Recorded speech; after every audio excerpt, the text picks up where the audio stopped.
Jared Olsen, welcome to the Human Capital Innovations Podcast. Thank you so much, John. I'm so excited to be here with you today.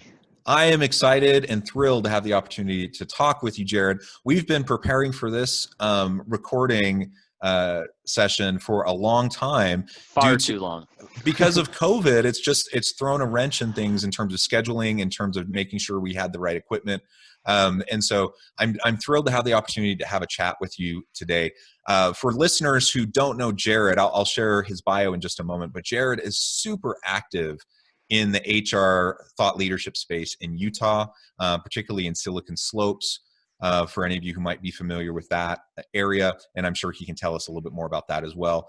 And it's just going to be such a fun opportunity to have a discussion. Today, we're going to be focusing on what I'm framing as disruptive people innovations and the future of HR. So we'll talk about disruptive innovation and the future of work a little bit more generally, but we'll drill down into those people management aspects and Jared's experience with culture building and helping people to have the best possible experience that they can have in the workplace. That's what we'll be focusing on today. As we get started, I just wanted to share Jared's bio with everybody. Jared Olsen is a father, a husband, an entrepreneur, workplace culture enthusiast, millennial, and Nacho Libre lover. And I love that aspect of your bio. I think that's an underappreciated movie. It is. It's so good. I share your love for Nacho Libre. Jared spends his day at Motivicity, which is the name of his company, helping HR executives and other C-suite members create a culture where employees can be happier about being at work. He does this by combining disruptive HR ideas, software, and thought leadership. He's a board member of at Disrupt Salt Lake City and was named by Utah Business Magazine as the first ever HR Disruptor of the Year. His thought leadership has been published by Fox Business, TEDx, Silicon Slopes, Utah Business Magazine, KSL, and Deseret News. He loves advancing company culture and focusing on people, and he loves nothing more than leaving work at 4 to head home and spend time with his family. And amen to that. I find that that's kind of my focus and effort as well. Work hard, but then play hard and spend time with your family and focus on what's important. That's right. Get into the office early, leave early, and spend time where it really matters, right? That's right. Well, Jared, before we launch into the conversation, anything else about yourself, your background, your personal context that you would like to share with everyone before we get started? No, just if you want to connect with me at any point during this, I spark any thoughts for you and say, let's take this a little bit deeper in conversation. Hit me up on LinkedIn. I do a lot of stuff on LinkedIn, and so just Jared Olsen is a simple, easy place to connect with me there. Okay, so Jared, you spend your days at Motivicity working on innovative culture, and you're so active on LinkedIn. Everyone definitely should get connected with you there and see all the great content you put out. And so much of the work that you do is around, how you frame yourself as a disruptor in the HR space. So let's start by talking about that a little bit. What does that mean? We talk about disruptive innovations, Clayton Christensen at Harvard and everything. Within this HR and people space, what does disruptive innovation look like? Why is it important? Why are we paying attention to it?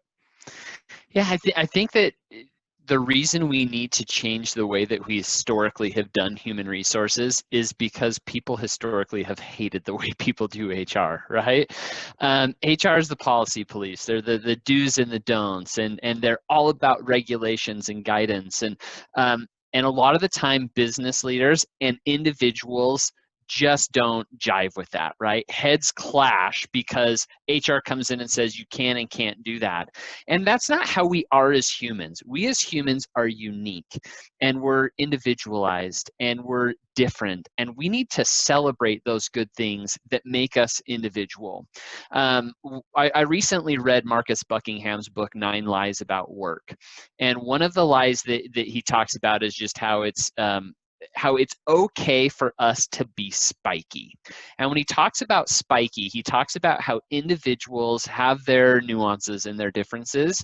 And my favorite quote in this chapter where he talks about being spiky is he says that you should look at individuals' spikiness as a feature, not as a bug.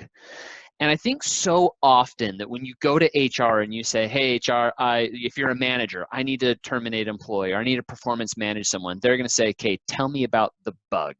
What is this person doing that's wrong? And we need a paradigm shift to where we start saying, well, tell me about the features of this person. What makes them unique? How do they advance our company mission? And how do they help us become better as individuals? And so I think that that's one of the key ways, and a simple way to kind of define this disruptive innovation is, do we see people for who they are, accept all of that, and look for the good? Or do we say, okay, this doesn't align with the handbook, and so we're going to coach this person out?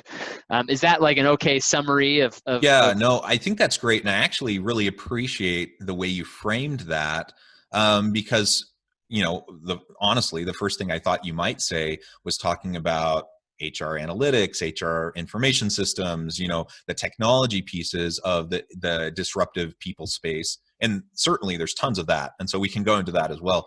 But you framed it in terms of mindset shifts, right? Yeah. So the future of and disruptive cultures and the future of people innovations in the workplace requires us to think about culture and people management differently than perhaps we thought about it before. And I completely agree with that.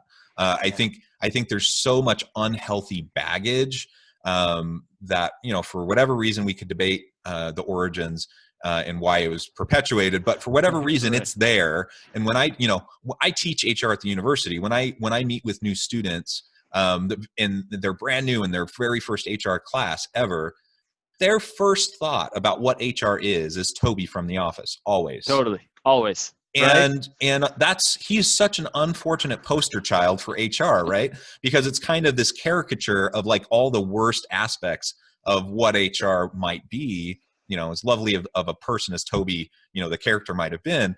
And that's not what's going to drive organizational success. Like you said, the policy police, nobody wants that, including the people who are doing it, the people that are in those roles. Nobody likes that. And so we need to just flip the script. We need to reframe the way we understand the role of people management within organizations. And truly, as the tagline of this podcast says, we're looking to figure out how to maximize the human capital potential of organizations. That doesn't come from a deficit perspective. That comes from an asset-based perspective. That comes as we focus on the inherent value that human beings bring to the workplace, how we can leverage and looking for how we can better leverage those contributions, and then be more supportive in helping them bring about their collective genius. That's the goal of organizational leadership. That's the goal of HR. And unfortunately, some of the ways it's been structured or framed in the past has not helped and contributed to its perception and the role that HR can play as a strategic partner within the organization. You're totally right. And HR has always been seen as this department. And I think that as I would redefine the term HR, I would go with human experience, right? And there's a lot of people in the space that are currently talking about what the human experience looks like. But one illustration is just from any leader standpoint. So this is not an HR department, not an HR student. Let's just say you're a leader of people. So often when we go up our chain to our directors and VPs into the C-suite, we report on the success that we have had in producing widgets or generating sales. Or another way to frame that in Dave Ulrich's terms is how many millions you have made. But what we don't stop to ask enough in a human experience world, in Dave Ulrich's terms, is how many millionaires have you made? How well are you developing your people so that they will become successful at your company, at other organizations, and how are they going out to the community at large and making all of us better? Now, that's not a metric that we are held accountable to. Like when we get our end of year raises and bonuses or whatever time that happens, we're going to talk about performance, which are widgets and sales and all these things. We're not going to focus on leadership development. We're not going to talk about how much better your team is. We're not doing a great job at looking at the analytics of who is a bottom performer and who's become a high performer as a result of the coaching that you have provided. Now, I would argue the single most important thing that a leader can do is to focus on their people. And Kim Scott, in her book not Disrupt Yourself, Radical Candor, she shares this experience where she walks into the office and she's got to get ready for a board presentation. So she's got a ton of stuff to do, and she's like, I got to get to my computer and get to work. She walks in, an employee comes up to her and says, Kim, I need to talk to you, and talks about this family issue that's going on, and it's 45-minute conversation, emotionally draining because of the challenges this person's dealing with. She turns the corner and sees another employee, says, Kim, I got to tell you about this awesome thing that happened to my kid. And it's the opposite emotions of elation and excitement, but it still takes 30, 45 minutes to celebrate. Turns the corner, another employee says, Kim, can I talk to you about this business thing that's going on right now? So she enters her office about 4 hours after she was supposed to get there. She calls up her mentor and she says, hey, how am I ever going to get work done? And her mentor says, Kim, you don't understand what getting work done is. Getting work done is having these conversations. It is being emotionally invested in the good, in the bad, in the business questions, and all of these things that you did is how you should be spending your time. That is the human experience, is being able to be available for people to help them succeed. And I think that that's where we're missing the dot of optimizing our human capital. We have to stop thinking of one department that says you can and can't, and we need to start saying, how are we empowering people to become their authentic and best self at work? Yeah, amen. And that's actually one of the things that I try to convey, whether it's with students at the university or it's with a business where I'm doing consulting work, is that every single leader, it doesn't matter if you're like the lowest level line supervisor, all the way up to the CEO. Every single leader within an organization that has responsibility for people has to do what you just said, right? Yeah. Which means they have to understand HR, and not kind of the old Toby from The Office kind of HR, but understanding the importance of creating a safe space where people can bring their authentic self to work, understanding how to empower employees, understanding motivation factors, and creating an environment where people can find their motivation and be self-motivated, so on and so forth, right? That's what being a leader is. That's all HR stuff, especially the way we're framing HR right now. And that's what every leader needs to be able to do to be effective in their jobs. And I'm sure, you probably have stories. I have so many stories of well-meaning leaders who get caught up in the day-to-day grind of just like putting out the fires, going to meetings, and just like doing the tactical elements of the work. And there's those elements that need to be done, but they're completely absent from that human experience. They're completely absent from that emotional piece. They're completely absent from the empowering and motivational piece. And that's not really leadership. That's management, right? And there's a big difference between leadership and management. That's right. And you look at an easy example would be a one-on-one, right? So employee sits down with their manager, and the manager is going to say, okay, let's talk about what you've been working on. That conversation is going to be so focused in the weeds and on the widgets produced and all of those details of, hey, how are you accomplishing the numbers that you're held accountable to? And how often, just think about any listener right now, think about your team. When was the last time you sat down for an hour straight and just asked question after question to the employee about them, about their family, about their mental wellness, about their emotional attitude, about their self-deception that they might be struggling with, or about how they see themselves crushing it in certain areas? I bet the answer is you haven't, right? And you may have never done that. Like, I have been surprised at, I love to hear people's stories, and I even have to stop and reflect and say, man, when was the last time I asked for an update on this person's story? And now let's reframe a one-on-one for a second. Instead of sitting down saying, how are you producing at this? Tell me about this customer. Tell me about this issue. Tell me about this revenue. We say, tell me about your upbringing. Tell me about your childhood. Tell me about, how did you meet your spouse? How are your kids right now? What are the biggest challenges that you're dealing with as a parent? How do you think our company fits into your overall career, and how are we helping you progress? What's your average timeline to be somewhere, and why? What are your intrinsic motivators? What gets you out of bed every single day? Tell me about a recent lesson you learned about religion or personal faith. What do you believe in? These really basic human conversations that we have at dinner with strangers, we don't do when we sit down with our employees. And that's the mental shift that we have to make in the world of HR. We need to empower people to start having these conversations. And if it doesn't start out of the get-go, there's a lot of framework that has to be set to get there. Because could you imagine as an employee, if your manager who's always belittling you, always talking down to you, comes and starts asking these questions, you can be like, what is going on? Like, there's a huge element of trust that has to be established. And there's a lot of vulnerability that has to be there to create an authentic conversation.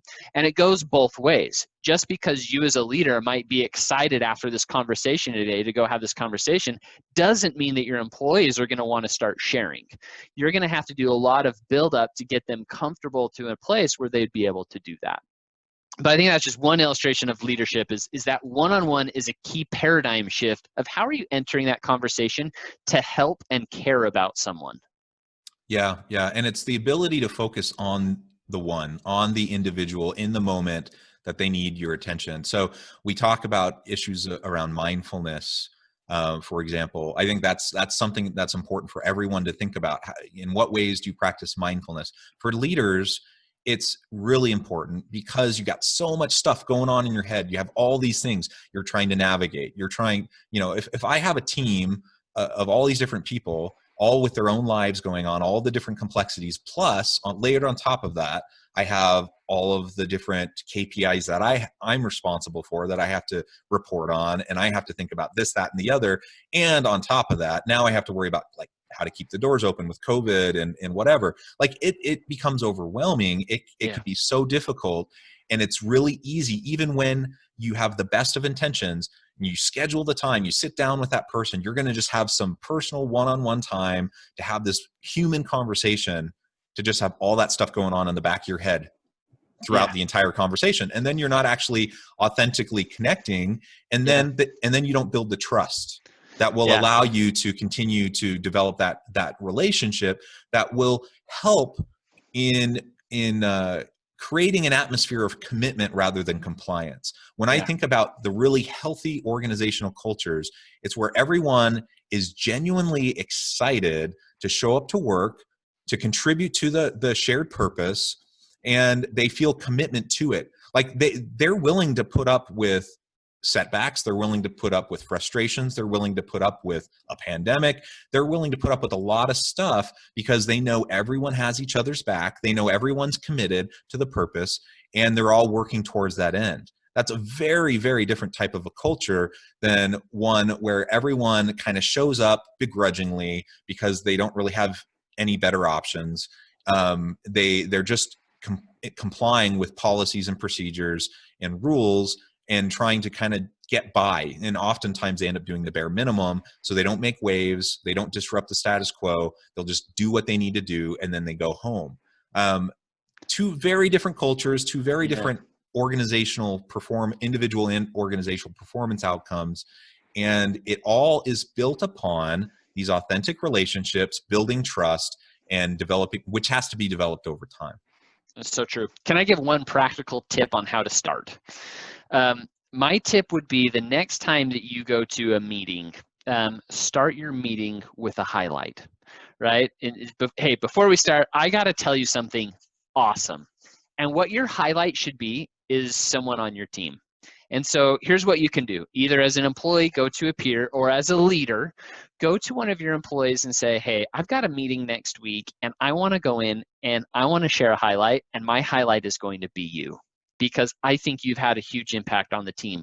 Are you available for 1 hour for us to go get a drink, go grab lunch, or just to have a Zoom call?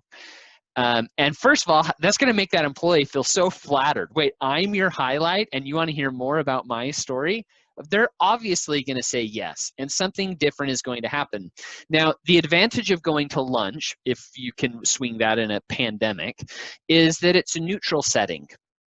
HR leaders, we always are in the realm of authority, right? If you come into HR's office, we sit behind our desk, we have our modesty shield, you can't see us, we're in control, and you're very vulnerable sitting in a chair not knowing why you're there.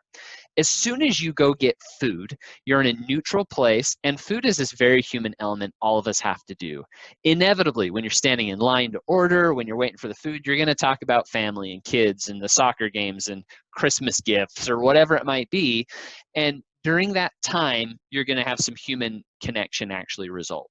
And then you can get in. So after you've done that, say, tell me about you. Tell me your story. Tell me about why you chose to come to Motivosity. How has the company had an impact on your life? What about the life of your family and kids? And you can ask some of these questions because you've set up the right expectation. There's nothing more terrifying than HR or your boss coming to you saying, hey, do you have a minute that we can talk? The only thing more terrifying is, hey, do you have an hour to talk? Oh my gosh, what have I done wrong? But when you say, you're my highlight, I want to hear your story, you go and you ask this question and just learn. I mean, try not to even make it about work. Don't make it about the specific tasks that you're working on every day. And then when you go to that first meeting, say, I want to tell you John's story. He's my highlight. And let me tell you about what I learned about John. And I can guarantee that the rest of that leadership team, the rest of your team, whoever's in that meeting is going to say, oh my gosh, that was a brilliant use of time. And I have to do that with my direct reports or my team as well. And all of a sudden we'll start spreading, right? And it's just because you set this expectation of, I care about you, to have an authentic conversation and let's be vulnerable together. The other reason this works really well is because all of us are super hungry. We're built and designed as humans to be validated. We want people to see us at our best. Now, there's nothing more I want than to be appreciated. The only thing I want more than that is for my boss to appreciate me, right? And to see that. Now, that goes in all aspects of life. At home, it's my wife. I want my wife to give lots of validation that I'm doing a good job as her husband and as a father to my kids. At work, we want our boss to do that. So we're built for it. We're designed for it. We mentally need it. And that's why if we just spend an hour talking to people, giving that validation, hearing that story, magic will result. Damaged relationships will be mended. HR will have this new light where everybody says, I like this group. They really care about me. They see my features that I'm adding to the organization, and they're not focused on the negative things that I do. I've also done this a handful of times in lieu of performance management. And what's been really interesting is we talk to a problemed, quote, employee. We actually say, hey, we've noticed that there's a problem with this specific issue in the office. Do you have any ideas how we could fix it? Instead of us saying, you're a problem, you need to fix this, we say, hey, we've noticed it. Can you help brainstorm? And they say, oh my gosh, I'm kind of guilty of this. And we're like, that's okay. But like, what ideas do you have? And they'll start brainstorming. They then go back to the office and now they're an advocate for the change. Like, it's that small paradigm shift of just human experience, human connection, putting us together. You're not a problem. You're an add to the organization, and we care about you in all aspects of your life. I love that, Jared. Great suggestion. Very easy to implement. I would invite everyone listening to give it a try and riff off of it. Think about other related types of just simple touch points, simple ways to make those human connections. Well, Jared, it has been a real pleasure talking with you. The time has flown by, and we're nearing the end of our time together. Before we close, though, I did want to give you a chance to share with listeners how they can get connected with you, find out more about you and your organization, so they can reach out if they need any assistance. Yeah, absolutely. LinkedIn is the best way. Hit me up there, Jared Olsen. Happy to connect with you. And you know what I love most about what's happening at Motivosity right now is that our goal is to help people be happier about being at work. Everything we do from a software technology perspective is designed to help leaders have these kind of authentic conversations, to operationalize what sounds like a daunting task of looking for the good in others, and to really provide the analytics that help you as a leader understand how engaged your team is. And the result is that people are happier about being at work. Like that's the central focus of what we do. And it's not about talking about compensation. It's not about talking about what you're getting done at work. It's really about being authentic and vulnerable, as we've discussed today. So if you have any interest, check out Motivosity, hit me up online at LinkedIn, and I'd be happy to continue the conversation with you. Wonderful. I invite listeners to reach out to Jared, get connected, find out more about what he and Motivosity can do for you.